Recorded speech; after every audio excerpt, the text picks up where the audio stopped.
یاد بادے کے تناظر میں شہید حکیم محمد سعید کو یاد کرنا دراصل ہمیں یہ پیغام دیتا ہے کہ خدمت خلق، علم، اخلاق اور سادگی ہی سے ایک باوقار، خوددار اور مہذب قوم کا اصل بنیاد ہوتے ہیں۔ انہوں نے ہمیں یہ سبق دیا کہ پاکستان سے محبت محض نعروں کا نام نہیں بلکہ یہ مسلسل جد و جہد، بے لوث عمل اور قربانی کا تقاضا کرتی ہے۔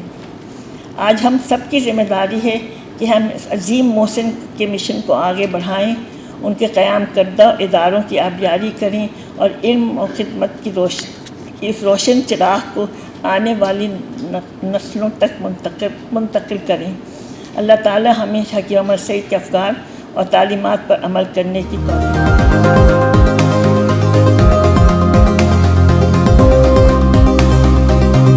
کہا گیا ہے کہ میں کچھ یادیں جو حکیم سعید شہید کے بارے میں ہیں ان کے بارے میں کچھ عرض کروں۔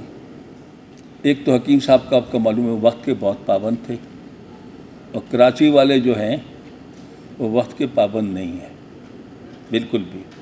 گھنٹہ، ڈیڑھ گھنٹہ، 2 گھنٹہ تو معمولی بات ہے۔ تو وہ جب کہیں پر ان کو بلایا جاتا تھا، مہمان خصوصی چیف گیسٹ بلاتے تھے، چاہے لوگ ہوں نہ ہوں، چاہے کرسیوں سے خطاب کرنا پڑے انہیں، وہ اپنا وقت پہ کھڑے ہو کر روسٹرم پہ اسپیچ شروع کر دیں۔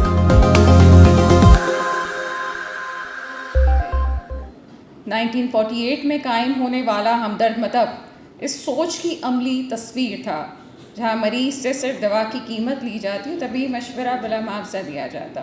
یہی روایت آگے چلتی رہی اور 1963 میں مفت موبائل ڈسپنسریوں کا آغاز ہوا جو آج بھی ملک کے مختلف حصوں میں لاکھوں افراد تک علاج پہنچا رہی ہیں۔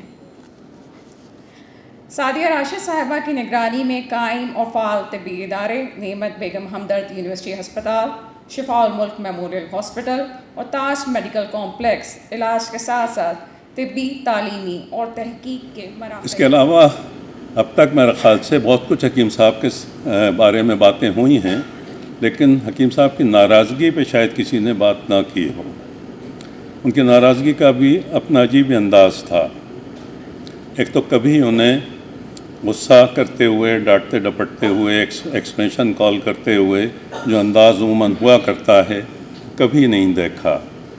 بہت کچھ ناراضگی ہوتی تھی تو ایک بہت ان کا ایک چھوٹا سا ہرے رنگ کا لیٹر پیڈ تھا، اس کے اوپر لکھ کر آ جاتا تھا کہ کیا ایسا ممکن نہیں ہے کہ یہ صحب ہمارے یہاں نہ ہوں، صحب غلطی کہ یہ ہمارے یہاں نہ ہوں، وہ لکھ کر آتا تھا۔ مطلب یہ کہ بہت حکیم صاحب کی بات اچھی نہیں لگی، اور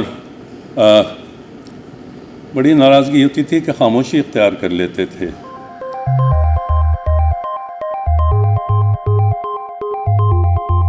حکیم سعید شہید صاحب وہ شخصیت ہیں پاکستان کی جو جیسے جنرل معین الدین حیدر صاحب نے کہا کہ he was above any controversy, and not only that, یہ پاکستان کی شناخت اور پاکستان کے رول ماڈل تھے۔ میری حکیم صاحب سے 2 حوالے سے قربت اور رفاقت رہی، گو کہ وہ ہمارے استاد، ہمارے گرو کہہ لیں، لیکن he was a great fan of the Muslim newspaper, I was editor of the Muslim. ایک تو ان کی رائٹنگ سے میں متاثر، ان کی کتابیں انہوں نے دی مجھے، میں نے اسٹڈی کی، اور دوسرا ان کا ویژن اینڈ ورلڈ ویو۔ آپ ان کی کتابوں کا رینج دیکھ لیں، انہوں نے روڈ ٹو پاکستان لکھی، about the history of Pakistan. سفر نامہ روس کے علاوہ جو پہلی کتاب انہوں نے لکھی غالباً one of the first books was on China, medicine in China in 1965، مجھے کاپی پریزنٹ کی تھی۔ سفر نامہ روس کے علاوہ سفر نامہ سوئٹزرلینڈ، کوریا گئے، جاپان گئے، اور پھر انہوں نے لکھا اباؤٹ البرونی۔ دوسرا ان کا ایک tremendous faith in the youth and students, اور ان کی کتاب میں بھی ہے کہ اسلامی دنیا کا مستقبل وابستہ ہے نوجوانوں نے اسلام کے ساتھ۔ اب میں دعوت دیتی ہوں اسٹیج پہ ووٹ آف تھینکس کے لیے مسٹر امتیاز حیدر صاحب کو ڈی جی ہمدرد یونیورسٹی. آپ کی بھرپور تالیوں میں امتیاز حیدر صاحب. آج اس محفل یاد باتیں میں آپ سب کی موجودگی ہمارے لیے باعث مسرت اور اعزاز ہے. یہ تقریب ایک محض اجتماع نہیں بلکہ ایک فکری وراثت، علمی امانت اور قومی شعور کی تجدید ہے، جس کا مرکز و محور ایک ایسی شخصیت ہے جس نے اپنی پوری زندگی انسانیت کے نام کر دی. شہید حکیم محمد سعید.